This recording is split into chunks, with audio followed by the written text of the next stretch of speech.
Well, it's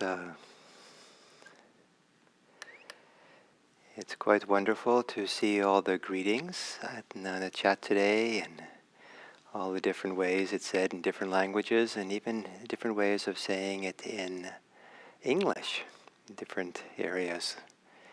So thank you. It's so wonderful to feel the richness and the variety, and I think every language, every ethnicity, every person is a gift, and it's nice to kind of feel the giftness of it all in one place. So I didn't see it in my native language, which is Norwegian. So good morgen, and other languages that I've spoken through my life so far is Italian, which is buona mattina for good morning, and French bon matin, and Japanese ohayo gozaimasu. And I don't speak sign language, but good morning in sign language is you say the gesture for the sign for good, like that, and then the sign for morning. So it's so here we are.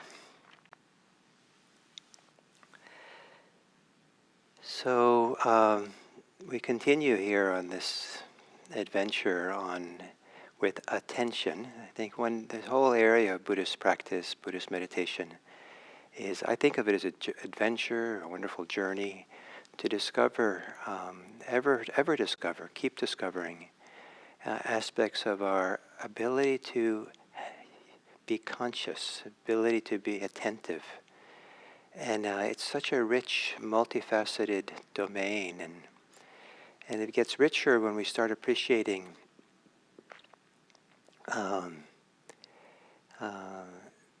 potential for awareness, for attention, to bring us freedom, to bring us peace, and how to unhook attention from our reactivity, unhook our awareness from our judgments and our preferences, and to free mindfulness from a certain kind of self-referencing, a certain kind of self-preoccupation.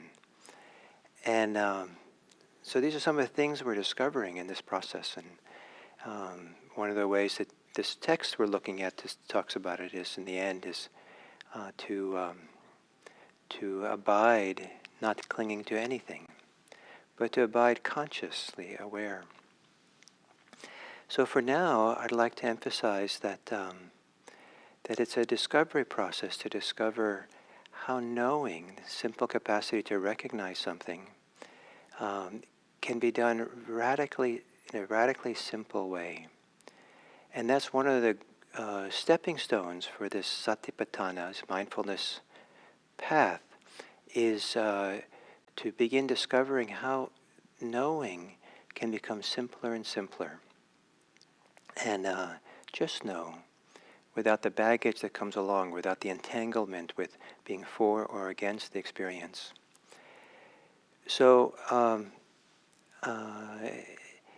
it can at first begin to feel kind of plain and boring and dull just to know something.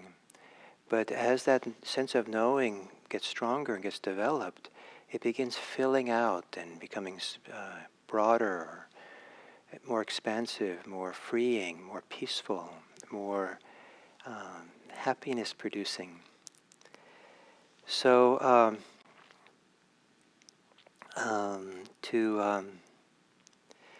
to begin with a little exercise, and that is to close your eyes and bring your attention to some part of your body that feels neutral. Some place in your body where you have sensations, but the sensations are not particularly pleasant or unpleasant, comfortable or uncomfortable. If they're a little bit, that's fine. And it could be where something your hands are touching. Could be the contact of your lips against each other.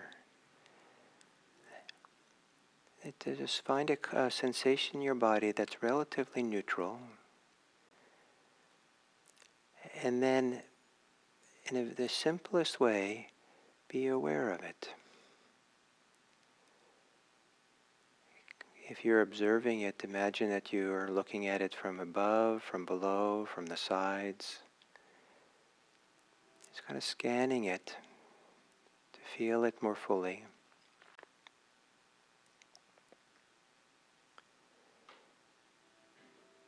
And then have a few moments of recognition. Maybe it's pressure, maybe it's warmth, coolness, tingling, vibration, whatever it might be. And if you're not sure what it is, just maybe recognize it as sensation.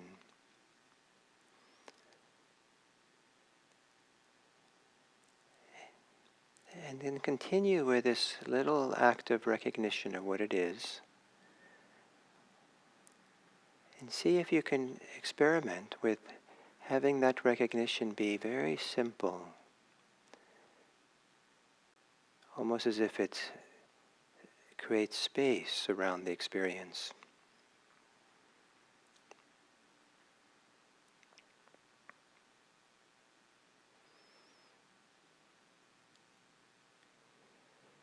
So you're recognizing whatever the sensation is in and of itself, in terms of itself, without a past or a future.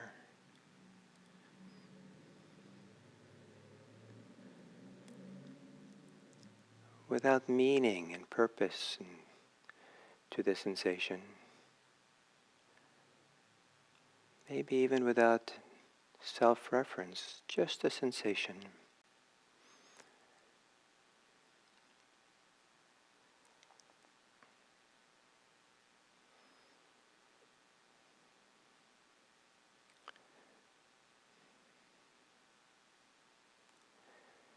And then you can also continue to know it gently, simply. And if you use a little kind of act, a moment of recognition, for naming it for what it is, let that recognition be like dropping a pebble in a still pond, and then be there to feel the ripples, to feel more fully. It's like you're opening a door, window. Recognize and then feel and experience the sensation more fully.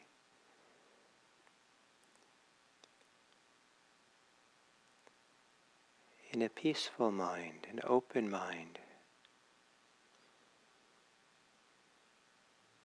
Open awareness to the sensation.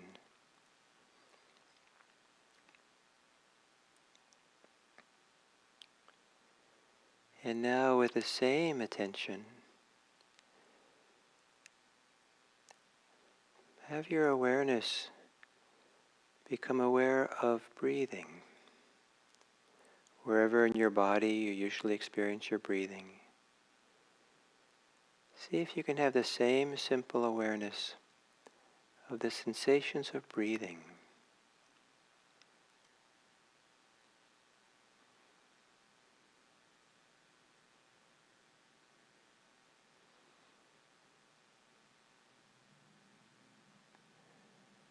Being aware of breathing on its own terms, the sensations as they are, not how you want them to be, not what you're trying to accomplish.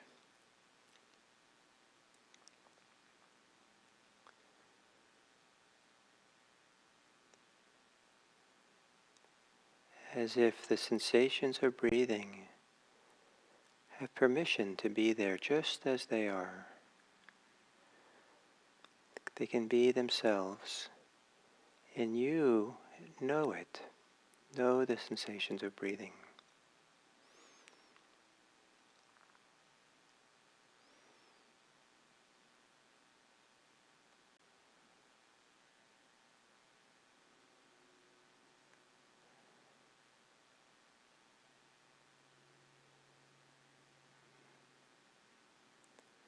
Knowing an inhale as an inhale.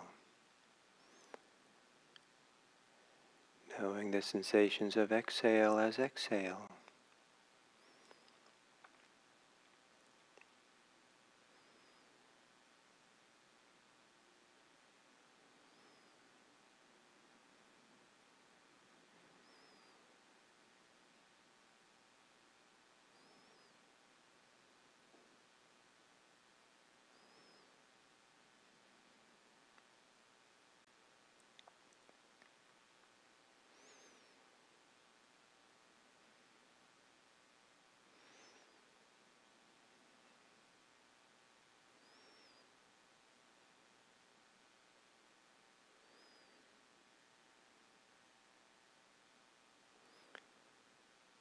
And also becoming aware of the quality or the characteristics of the knowing.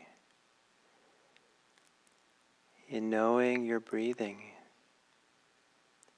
are you in a hurry? Is there strain?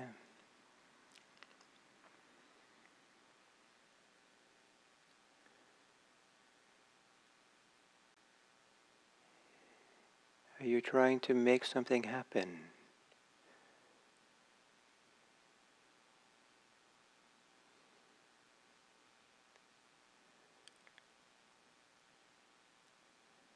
Is there some concern that something special is supposed to happen?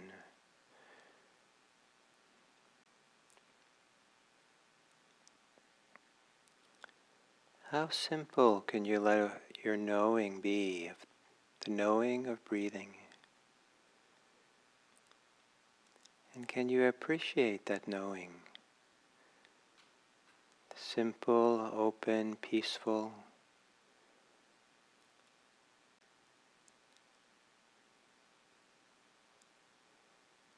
Where there's a joining of knowing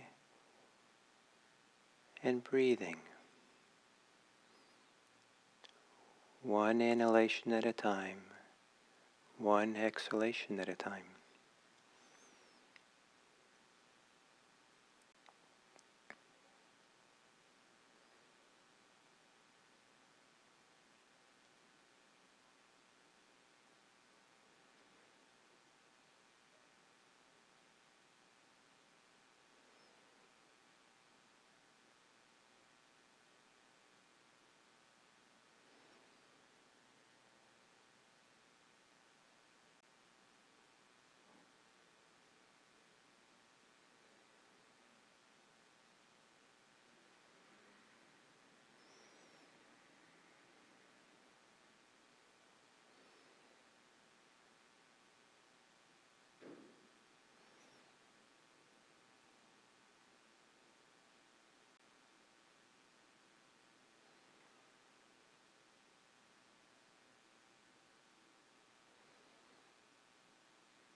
Instead of thinking about things, know what's happening with your breathing. Is your breathing loose or tight?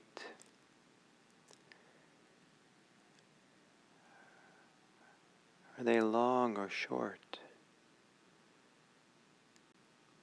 Shallow or deep?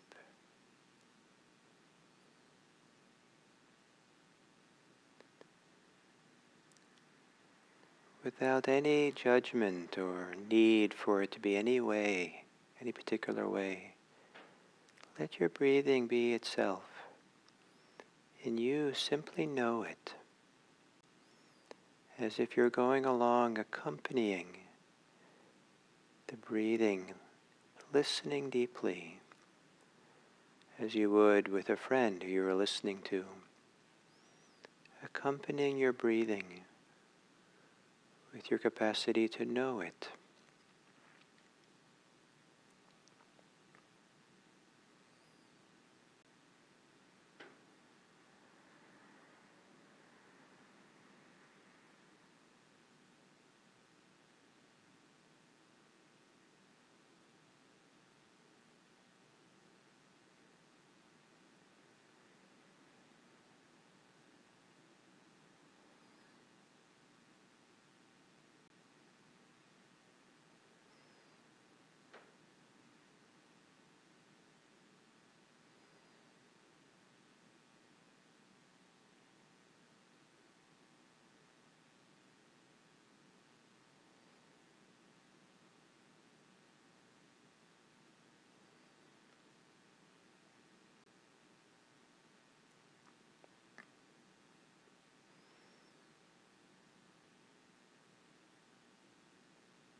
And then as we come to the end of this sitting,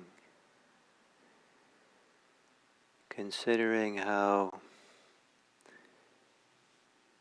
attention is a gift that we can give to others. When we listen to them carefully, it's a gift.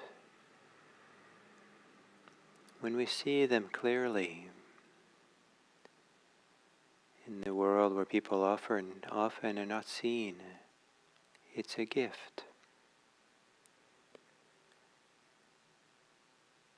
If we are present for others, it's a gift in a world where people are often don't take the time to be present for each other.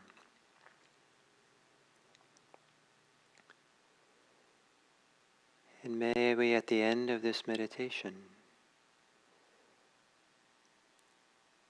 dedicate the cultivation of attention that we do here to bringing a richer, more valuable attention to the world around us, to the people in our lives.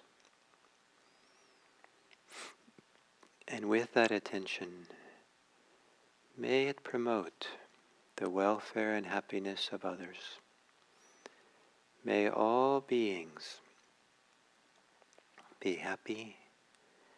May all beings be safe. May all beings be peaceful. And may all beings everywhere be free.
So probably this will be the last more introductory talk for the Satipatthana Sutta, the discourse on the 4 foundations for awareness, the foundations upon which we can grow a particularly valuable form of awareness. And the text begins with this confident statement that there is a direct path, a direct way, a direct journey to, and the word is maybe more like a direct going to freedom, to liberation. And what is this direct way? The text asks, and then the Buddha then describes it. And in shorthand, he first says to observe the body in its own terms, the body in terms of a body, to know feelings in terms of feelings, to know mental states in terms of mental states, and to know mental processes in terms of mental processes. And this word in terms of, in the literal language, it says, if you really did a literal translation, it would say the body in the body, the feelings in the feelings, mind states in mind states, and mental processes in mental processes. But this word "in," or the grammatical form that gives us "in," can also mean in terms of, in regards to, in respect to. And the usual interpretation for this is that the observation is meant to be very simple. And the word "observe" here is such an important one. Our ability to kind of settle back in a nice, comfortable, easy chair and just see what's happening without judging it or fixing it or doing anything with it. This kind of very spacious and peaceful way of just to watch, just to see. And to do so, the body, in terms of the body, meaning not in terms of our judgments, in terms of our memories, in terms of the other mind states, in terms of mental processes, just a radical simplicity, being with the body. So to observe it, that's the way to do it. But I use the example of sitting in an easy armchair and just kind of watching it as a kind of as a reference point for it. But the text actually says to do it ardently. And I love the word ardent, to do it with certain kind of engagement, like really there. And then, and do it with awareness, and do it with a clear comprehension, clear recognition of what's happening. Having put aside covetousness and distress for the world. Now suddenly it becomes kind of a tall order, this whole thing. I mean, it's not easy to be able to observe without judging, interfering, thinking about things, reacting, let alone being in the present moment. It's not easy to apply a certain kind of healthy, peacemaking ardency, and it's not easy to maintain a continuity of awareness, a continuity of clear comprehension. And it's not easy to put aside the greeds we have, the covetousness, the wantings we have, or the distress we have. And but that's so what this text is doing, saying there is a path to freedom, a way go. This is the way to go to freedom. But maybe recognizing it's not easy to do that. Then the text goes on and offers 13 exercises for how to get there. And the first one is this first tetrad of anapanasati, is being attentive to breathing in a certain way, which we'll go through over the next few days. And after that, as a person learns this exercise, then that exercise is onward leading. Things move, and you're part of this journey, this ongoing, this movement. And the Buddha's teachings is full of movement. And it's not only about going nowhere, being no one, doing nothing, which is a wonderful teaching in a limited way of understanding it. But it's not the full teaching. The Buddha's teachings have this kind of ongoing quality of it. Now, if you went to the playground and there's a child on a slide, at the top of the slide, and you said to the child, "Oh, let me give you some profound spiritual teaching. There's nowhere to go, nothing to do, and no one to be. Just sit. Just sit and do nothing." The child would just be like perplexed, or like a child might be wiser, knows what they're there for. The child's there for the fun of the process of going down the slide. And they're up there to do that. And there's a kind of they're not greedy for it. They're not maybe, or they're not. It's not like trying to prove themselves to anyone. They're not trying to accomplish any great thing, like to be the best slide maker in the world. They're just going to go down the slide for the fun of the slide. So I use that as a reference point for there is a kind of leaning into the slide, onto the slope of mindfulness and of this practice. It's not only about staying exactly where you are and nothing ever changes. the language of change, though, that the Buddha uses, that is bhavana, which, as I understand it, means something like to cultivate or to develop. As you would, a farmer would, or a gardener would cultivate a plant, or a parent would help a child develop by feeding them and treating them well, so that in a healthy way they can physically and psychologically develop. The parent is not stretching the child so they grow faster. We're allowing a natural process to unfold. So the same way with this mindfulness practice, there's a radical simplicity, being aware of the body in and of itself, being aware of breathing, just a simplicity of breathing, knowing it, and allowing for the possibility that you're on a slide, or there's a growth or development that goes on here. So the text begins with a promise, or some people call it a promise, that there is a direct way to freedom. The way you do it is observing. There's this very strong, this kind of mature place of mindfulness to observe the body in and of itself, feelings, mental states, and mental processes. But the heart of the text is then the exercises that it gives. And we'll go through the 13 exercises. After each exercise, there's a refrain. It's usually called a refrain. And that's the part that gets repeated over and over again. For those of you who were here Monday when I read my synopsis of this whole process, the refrain was represented by the expression observing change in the body, abiding, not clinging to anything in the world. And the refrain itself continues a journey. It actually is a 4-part journey, a 3 or 4-part journey that is describing and unfolding, that goes through observing change in such a way that the awareness gets more and more clarified, purified, simplified, until awareness becomes kind of lucid. And it's so lucid that then we can relax into it.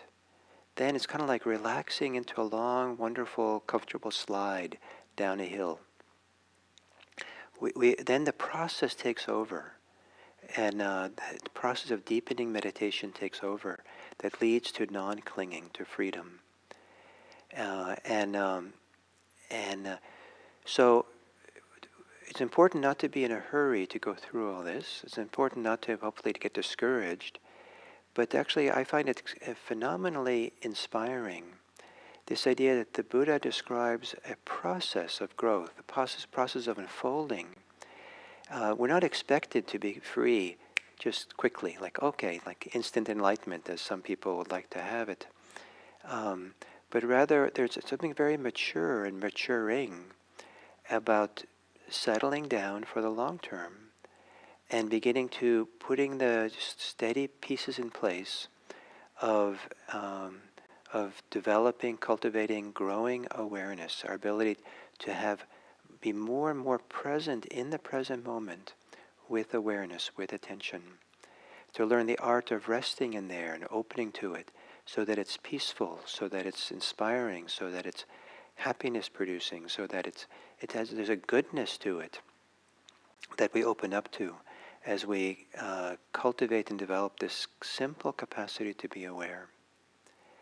As we go through the text, different faculties of attention are called into play at different times. And I think of attention as kind of like the Swiss Army knife of the mind. It has all these different tools that can be used. And so at different times we learn these different tools and apply them. Each of them useful at different times, different circumstances, to help us be present with our experience. And not only be present, but to have the kind of awareness that is onward leading, that has space in it, peacefulness in it, that's not complicated by our expectations and our pushing and our wanting. It's just kind of like making space for the organic cultivation, organic development, maturation that leads to freedom. And so today the emphasis was discovering more and more about this quality of knowing, recognition, and how knowing and recognizing things has a power to it and a beauty to it and a kind of peacefulness to it. Sometimes to name something is give some kind of space in the heart, the mind. Oh, it's been named. Oh, it's like that. Yes, that's how it is. Someone might say that there's a lot of tension here, and in the group, and then someone named it finally. Oh, yes, that's what's happening, and then everyone kind of relaxes a little bit. So, so to do that with the breathing, to establish attention, establish awareness with breathing, and then to know the breathing, and as we know it, to begin discovering some of the qualities of knowing, or discover how to know, so that knowing is unburdened with all the baggage we carry with us. It's so simple. And to feel the delight or the peace or the freedom from the disentanglement from that simple knowing. At first it might seem like it's nothing, what's the big deal? But it's a big deal to develop this capacity to know. It's a beautiful thing to do. So, thank you. Or in Norwegian, mange takk. And molto grazie. So, I look forward to our time tomorrow.